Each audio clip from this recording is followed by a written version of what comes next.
many of you guys once posted your 현금. emotional status on the social media? I once did, and believe me, that's a completely disaster. A month ago, like in October, I completely ruined one of my tasks. So I posted this. I'm sad. It's easier to tell. I was quite sad at first, and after 20 minutes, I realized it can serve as a great example for my TikTok. So I posted another one. So a little bit out of my expectation, the comments I get was quite bravo. Let's check it out.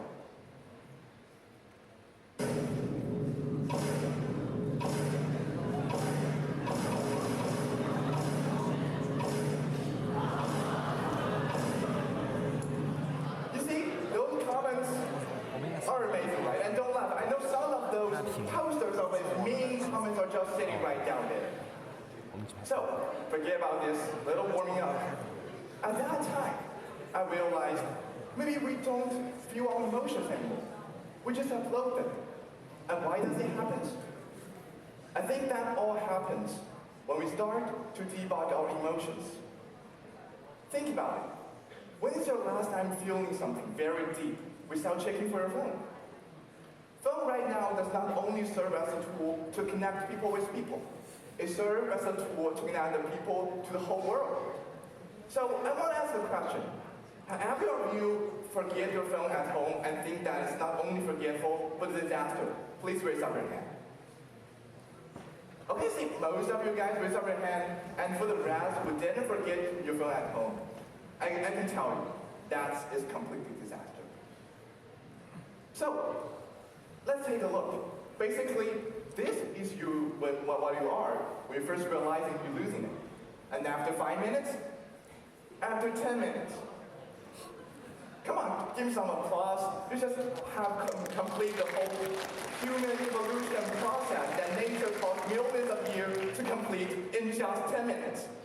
The only problem is just you completed that in backwards. But that does not matters a lot, right? So, with those multiple functions of our phone, each emotion now comes with an app. When I'm sad, Spotify got a playlist. And there's even meditation app to tell me how to breathe and think. When heartbroken, I would just turn on Netflix, watch a random comedy show, spending my whole weekend eating pizzas and completely destroying my weekend. So, but there's a catch. We use those outsourcing our minds and our emotions. But do we really feel it better? We don't cry these days. We post. We don't talk. We scroll. And we don't process. We just caption.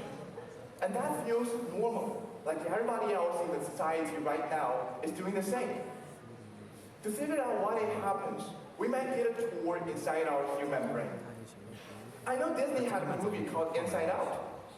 In the movie, Disney described each of our emotions with a character, with personalities. Let's take this method because it's a very powerful one. But a little difference is, in our version, the control room of our brain hires a new employee. The robotic named the debugger. I know it's R2-D2, right? And I would like to know it's a bad guy. I painted his eyes red. So, what the debugger did in our brain, he has only one mission, to make our brain run efficient, to make it efficient. So the debugger can do what he wants without our permission. But why we want to do this? Check out, this is a normal human brain.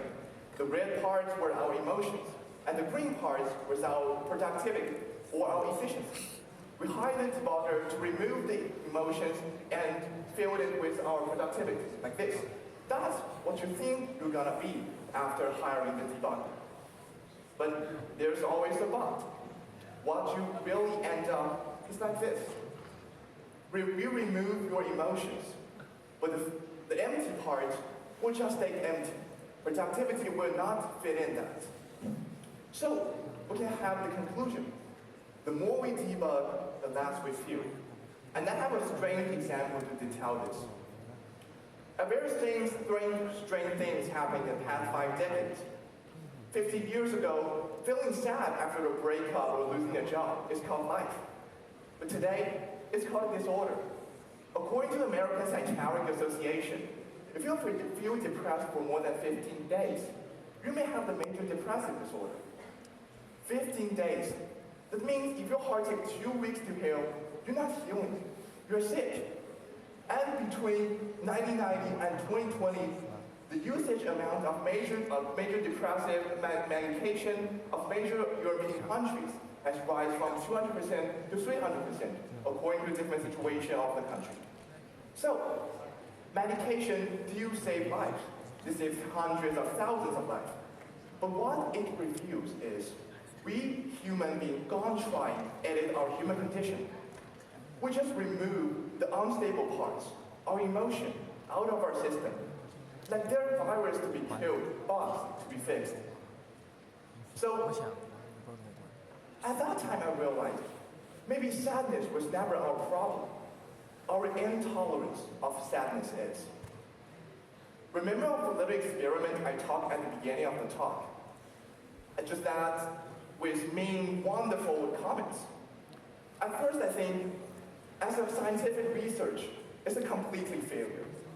No scientific value, no evidence or data, and even the result was quite strange. But later on, I feel, as a human experience, it's kind of perfect. Because at that night, as a sad man, I actually feels better after reading those comments. Though dressed in the form of humor, I see and I feel the care of my friends. Behind each meme, each comment, hidden the message that, hey, I see you. So that is the time I realized how our emotions work. Emotions were flickering light without pattern, strange at times, but mistakenly true. And here's what I learned. Emotions were never meant to be perfect. It's supposed to be messy, and it's supposed to hurt sometimes. Because that's how we grow roots. Emotions were like threads in the painting, but that's the threads makes the picture whole. We now talk a lot about emotional intelligence, but maybe what we need is to relearn what is called emotional patience, to let the feelings stay long enough to teach us something, to let grief have a voice before we silence it with productivity, and let that fear sit beside us before we label it irrational. There's a dark part. You can't remove the dark parts of a picture only because it's ugly. Because we remove the dark parts, you also remove the depth. So, everything of my speech is based on now we live in a fast response, quick responsive, and a society asks for quick success. It's modern technology we turn this. But technology wasn't to blame. Technology isn't evil. It's a miracle. And what it showed us isn't the broken code. It's a broken heart. Maybe we don't need faster feelings. We need slower hearts. We don't need new apps. We just need old connections. If you walk back to the control room right now, you can still see they're in a mess. It's chaos, but it's beautiful. It's human. Maybe in the future, and not far from now, our system will run in perfectly clean, perfectly silent. But that silence will not be peace. It will be emptiness. We live in a world that everything is upgraded, and we think we can upgrade everything too. But each time we do this, we push ourselves a little bit further from the human version we started with.